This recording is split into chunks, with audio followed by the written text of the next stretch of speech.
In Asheville, he was just the old guy driving Route 18. No one paid much attention, no one ever asked. But on an ordinary morning, with one small gesture, he tugged at his collar and revealed an old silver necklace, and everything stopped. The entire military convoy, silent, saluting. What secret was hidden behind that necklace that made the entire military bow their heads? Welcome to NT, where everyday kindness becomes unforgettable. Let's begin this journey together. In the city of Asheville, nestled among rolling green mountains and often veiled in a soft morning mist, Bus Route 18 made its daily rounds like clockwork, part of the town's quiet rhythm. There was nothing particularly special about the route itself, but the man behind the wheel, an elderly gentleman named Samuel Blake, was someone longtime riders all recognized, if only by his calm eyes and the gentle nod he gave each morning. Samuel was 69 years old.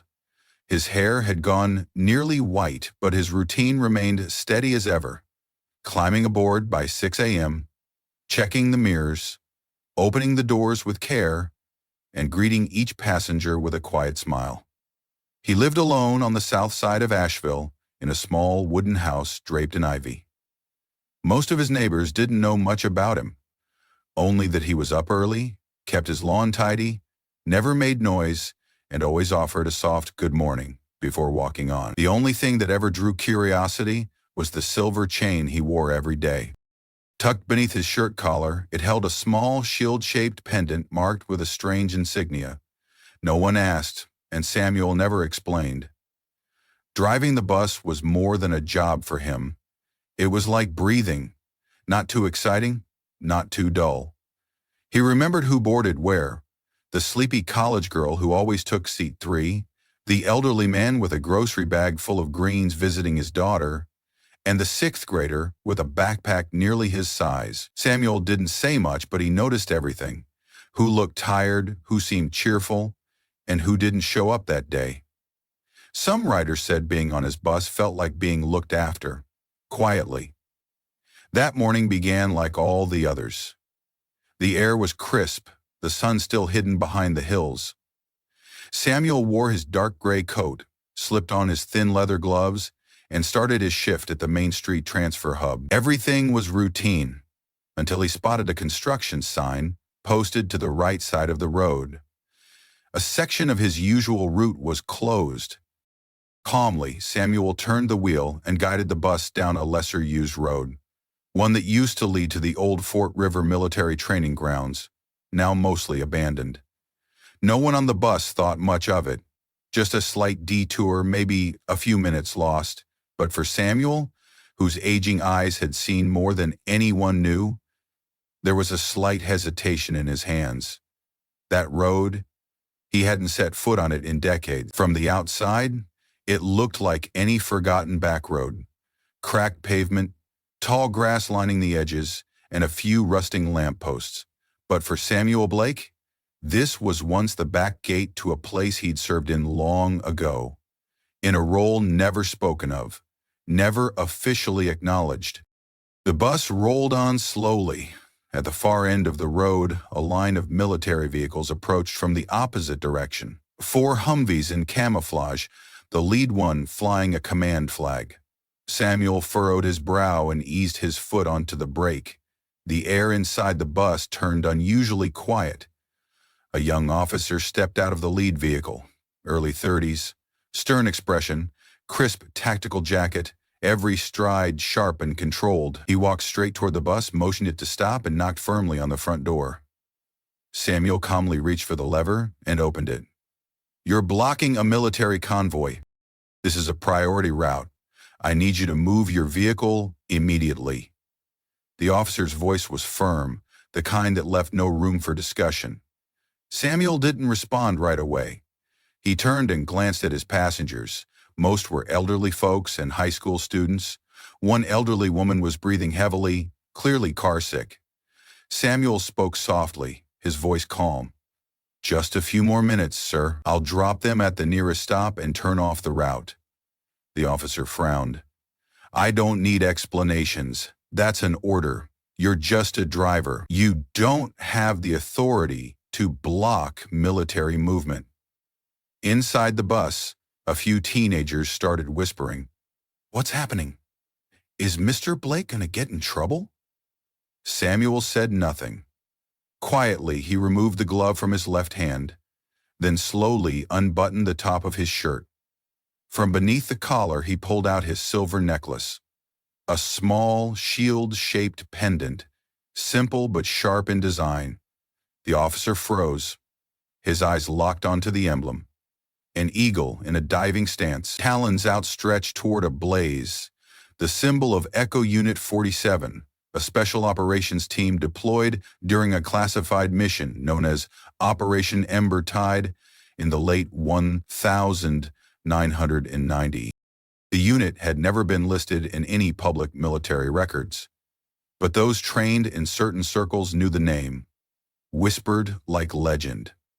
A younger soldier from the convoy hurried forward, leaned in, and whispered into the officer's ear, "There are only a handful of them left. He's one of them."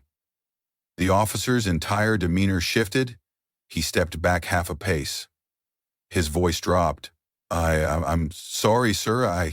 Samuel gave a small shake of his head. "It's all right. I'm just doing a small job, same as back then."